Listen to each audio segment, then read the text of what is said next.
ಸೀಬೆಕಾಯಿ ಮಾಡ್ತಾ ಇದ್ದೀನಿ. ಪೊಟ್ಯಾಟೊ ನಮರ್ ಫ್ರೈ ಮಾಡ್ತಾ ಇದ್ದೀನಿ. ಇನ್ನೊಂದು ಎರಡು ಸೂಪರ್ ಕಾಂಬಿನೇಷನ್. ಸ್ಕಿಪ್ ಮಾಡದೆ ಕೊನೆ ತನಕ ನೋಡಿ. ಪೊಟ್ಯಾಟೊ ಈ ತರ ಬೇಯಿಸ್ಬಿಟ್ಟು ಕಟ್ ಮಾಡ್ಕೊಂಡು ಇಟ್ಟಿದೀವಿ. ಸಾಲ್ಟ್, ಸ್ವಲ್ಪ ಮೆಣಸಿನಕಾಯಿನ ಉದ್ದಾಗಿ ಕಟ್ ಮಾಡ್ಕೊಳ್ಳಿ. ಇದು ಕೊತ್ತಂಬರಿ ಸೊಪ್ಪು, ಬೆಳ್ಳುಳ್ಳಿ, ಶುಂಠಿ, ಆಮೇಲೆ ಎಣ್ಣೆ, ನಿಂಬೆ ಹುಳಿ, ಜೀರಿಗೆ ಪುಡಿ, ಒಂದು ಮೆಣಸನ್ನು ಸಣ್ಣ ಸಣ್ಣದೇ ಕಟ್ ಮಾಡ್ಕೊಳ್ಳಿ.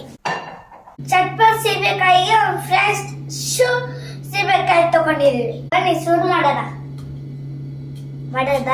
ಲೇಟ್ ಮಾಡೋದು ಬೇಡ, ಬೇಗ ಶುರು ಮಾಡ. ಬಾಮ ಸ್ಟವ್ ಮಾಡ್ಕೋ, ಪ್ಯಾನ್ ಇಡಿ. ಈಗ ಸ್ವಲ್ಪ ಎಣ್ಣೆ ಸ್ವಲ್ಪ ಕಾಯಿಲಿ. ಶುಂಠಿ ಬೆಳ್ಳುಳ್ಳಿ ಹಾಕತ್ತಮ್ಮ, ಹಾಕಮ್ಮ. ಇಂಥದ್ದು ಹಿಂಗ್ ಹಾಕ್ಬೇಡ, ಹಿಂಗ್ ಹಾಕ್ಬಿಡು. ಆಮೇಲೆ ಸ್ವಲ್ಪ ಫ್ರೈ ಮಾಡ್ಕೊಳ್ಳಿ.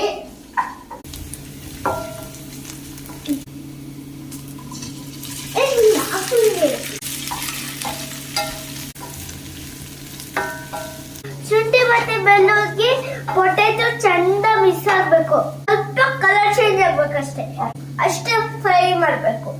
ಫ್ರೈ ಆಗ್ಲಿ, ನಾವು ಸೀಬೆಕಾಯಿನ ಕಟ್ ಮಾಡ್ಕೊಳ್ಳೋಣ. ಒಂದು ಬೌಲಿಗೆ ಹಾಕೊಳ್ಳಿ, ಸಾಲ್ಟ್ ಹಾಕೊಳ್ಳಿ, ಆಮೇಲೆ ಸ್ವಲ್ಪ ಜೀರಿಗೆ ಪೌಡರ್ ಹಾಕೊಳ್ಳಿ, ಸ್ವಲ್ಪ ಮಿಕ್ಸ್ ಮಾಡಿ. ಈಗ ಕಟ್ ಮಾಡ್ಕೊಂಡಿರೋ ಕಾಯಿ ಮೆಣಸು ಹಾಕೊಳ್ಳಿ. ಈಗ ಕೊತ್ತಂಬರಿ ಸೊಪ್ಪು ಹಾಕೊಳ್ಳಿ, ಚಂದ ಮಿಕ್ಸ್ ಮಾಡಿ. ಸ್ವಲ್ಪ ಬಿಸಿ ಮಾಡಿದ್ರೆ ಸಾಕು, ರೆಡಿ ಆಗ್ಬಿಡುತ್ತೆ. ಸಣ್ಣ ಕಟ್ ಮಾಡ್ಕೊಂಡಿರೋ ಮೆಣಸು ಹಾಕೊಳ್ಳಿ, ಸ್ವಲ್ಪ ಜೀರಿಗೆ ಪೌಡರ್ ಹಾಕೊಳ್ಳಿ, ಉಪ್ಪು ಸ್ವಲ್ಪ ಜಾಸ್ತಿ ಆಡ್ ಮಾಡ್ಕೊಳ್ಳಿ. ಸ್ವಲ್ಪ ಈಗ ಸ್ವಲ್ಪ ಲೆಮನ್ ಹಾಕೊಳ್ಳಿ.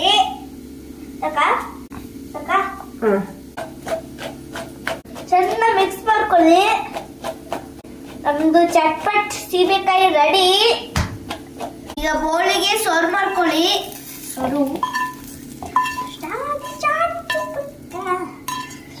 ನೋಡಿ ಎಷ್ಟು ಬೇಕಾಯ್ತಲ್ಲ. ಸ್ವಲ್ಪ ನಮರ್ ಹಾಕೊಳ್ಳಿ. ಚಟ್ಪಟ್ ಮಸಾಲ ಸೈಡಿಗೆ ಹಾಕೊಳ್ಳಿ.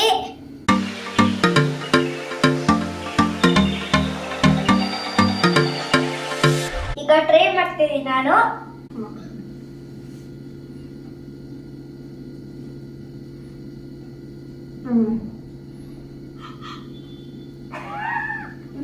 ತಗೋತೆ.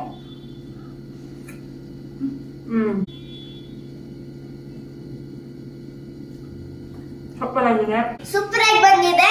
ಸಲ ಟ್ರೈ ಮಾಡಿ ನೋಡಿ. ಆಮೇಲೆ ಲೈಕ್ ಮಾಡಿ, ಶೇರ್ ಮಾಡಿ, ಕಾಮೆಂಟ್ ಮಾಡಿ. Thank you for watching. ಮುಂದಿನ ವಿಡಿಯೋ ಕಾಯ್ತಾರಿ. ಥ್ಯಾಂಕ್ ಯು, ಬಾಯ್. ನಾವೀಗ ತಿಂತೀವಿ.